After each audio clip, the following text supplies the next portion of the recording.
Hey guys, Ryan from Husky Moving here, Arlington, Massachusetts. We are a full-service moving company. We serve Greater Boston. We do a lot of other stuff besides moving, although we do residential and commercial moves. We do assembly work, handyman work. We do disposal.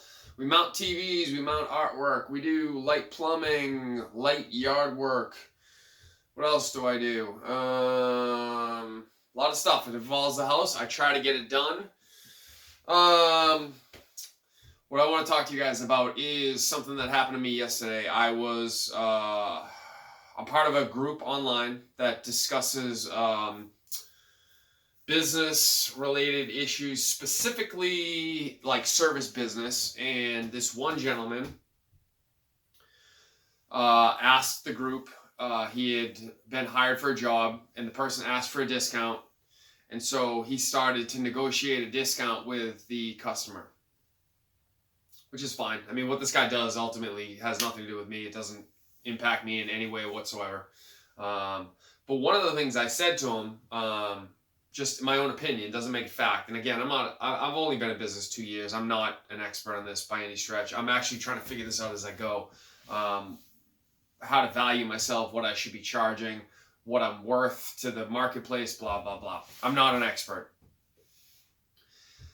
But one of the things I said to the guy is I said, if you've already decided what your value is, like if you think you work X amount of dollars per hour, if that's what you've decided, and some person that you've literally never met before, never spent an hour with, doesn't know you, doesn't know your work ethic or lack thereof, doesn't know your tools, doesn't know your marketing, your branding, what you spend on insurance, what you spend on your vehicles, person doesn't know anything about any of this stuff, just comes at you and says, hey, give me a discount, and you go, okay, what do you want? What kind of a message does that send? And more importantly, what does that send? What message does that send to yourself? You've already decided supposedly what you're worth. And now some rando just comes in and says, no, you're not worth that. I want to pay less. And you go, okay, what do you want to pay? What message does that send? You don't really value yourself at the value you originally stated yourself at. Because if you did, you would be like, no, I'm all set, and then walk away. Right? I mean, right? And again, I wasn't being a dick with the kid. I said, just you got to keep in mind when you're on the other end of this conversation, when this person asks you for a discount and you immediately say okay without any kind of like real discussion of like, hey, why do you think you deserve a discount? What is it about my services that makes you think I'm not worth what I'm charging? Do you think you should go in a different direction and find someone who's charging what you want to pay? Anything, really. You just go, okay. What kind of a message does that send to the person? Obviously, you don't stand behind yourself at that value, or you wouldn't have done that, obviously. You're devaluing yourself. You're allowing someone else to devalue you. And again, I'm not an expert on this, but I watch a bunch of videos online, and there's one guy in particular, and one of his sayings that he says over and over and over again is the strongest negotiating position is being willing to walk away and mean it. Gone. So what I want to talk to you about is just this willingness to just be able to be like, no, I'm good. So in that instance, this happens to me, not a lot, but it happens enough. Anyone who's in the service business, it happens to. Someone will come at you and they'll ask what you charge, and you'll tell them. And then they'll come back and say, well, some version of like, I don't want to pay that. I want to pay this. Would you do this? And I always handle it the same way, whether right or wrong. I'm not saying it's right or wrong. It's just, if I'm being honest with you, I think it's a function of being a little bit older, being probably more confident in the service that I provide, being more confident financially, meaning like I'm not struggling. I don't need your job to be doing okay. I'm fine either way. So I think I'm a little bit different than maybe some of the younger guys I might be speaking to at some point, for sure. And I understand that. And I'm also very different than the people who have like families, larger businesses. If you have kids that you got to get to college, whatever the case may be, you have to operate under different requirements than what I have to operate under. And I'm aware of that. But oftentimes when people come to me and they say, hey, would you do this for less? It actually happened to me 2 days ago. A girl wanted me to work for her the next day, meaning she hit me up on, I don't even know what today is. It's Sunday. I think she hit me up on Friday evening for a Saturday move. I had already decided I was taking Saturday off, and so I just kind of assumed I wasn't going to do the job. And then I started thinking about it, and It was a pretty easy job because I've done it for her before. But the point of this story is she tried to hire me off platform. I originally met her on a certain service person platform, TaskRabbit. She tried to hire me off platform. And I had, in my mind, I had two options. I could either A, go off platform, which goes against their policies and theoretically could at some point make me lose that revenue stream if I were to get caught doing so. Or B, I could keep her on platform and just have the very good chance that she probably would walk away and I would lose that business. The reason why she wanted to go off platform is because it would be less money for her. So I had to figure out how I was going to handle this. And so very abruptly is not the right word, but she asked me if I could go off platform. And the first thing I said back to her, she had a bunch of different questions, but the first thing I said back to her is, unfortunately, I can't go off platform because, for the reason I already stated to you, if I get caught doing so, I could eventually lose that revenue stream, which I'm unwilling to do. Period. Send. End. That conversation is now over. We're not having that conversation. Like, you can try to have it again with me, but I'm not having it with you. I've set my boundaries. This is where I'm at. This is where you're at. If you want to come over to where I'm at, cool. And if you don't, that's okay too. Now, the next thing I did, and I don't know if this is smart or not, but you got to keep in mind the end result was I booked the job and I made a ton of money for a very easy job. So you can't argue with the results. It clearly worked. The next thing I did, I said, I'd already established that we were staying on platform.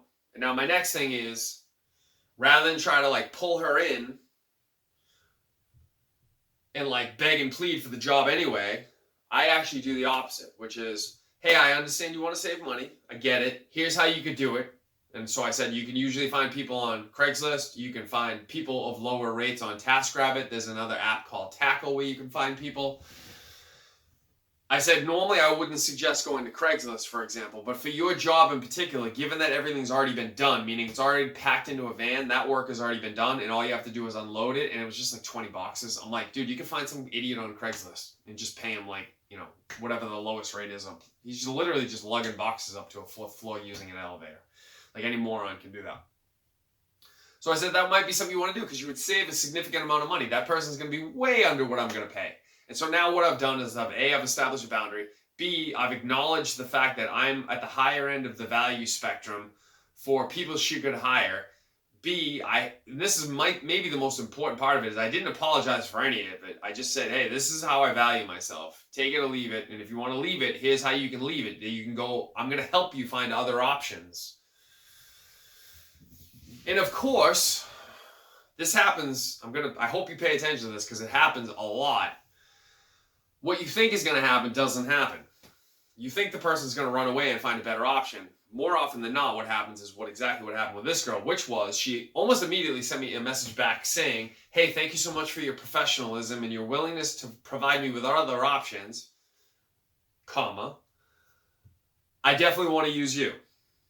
And then literally like 2 minutes later, I get a request on the app saying you've been hired.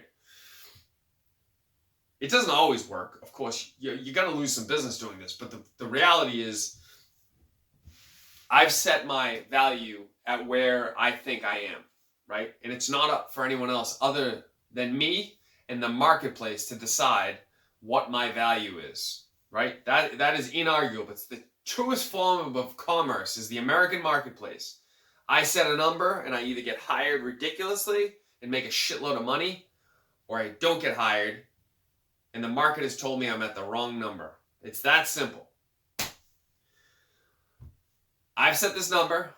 You can take it or leave it. And if you decide you want to leave it, not only am I not going to get angry about it, I'm going to help you find ways to get to where you need to go. Because ultimately what I'm doing is I'm not concerned about me. I'm concerned about you, right? Concerned about me would be you have to work with me. Work with me.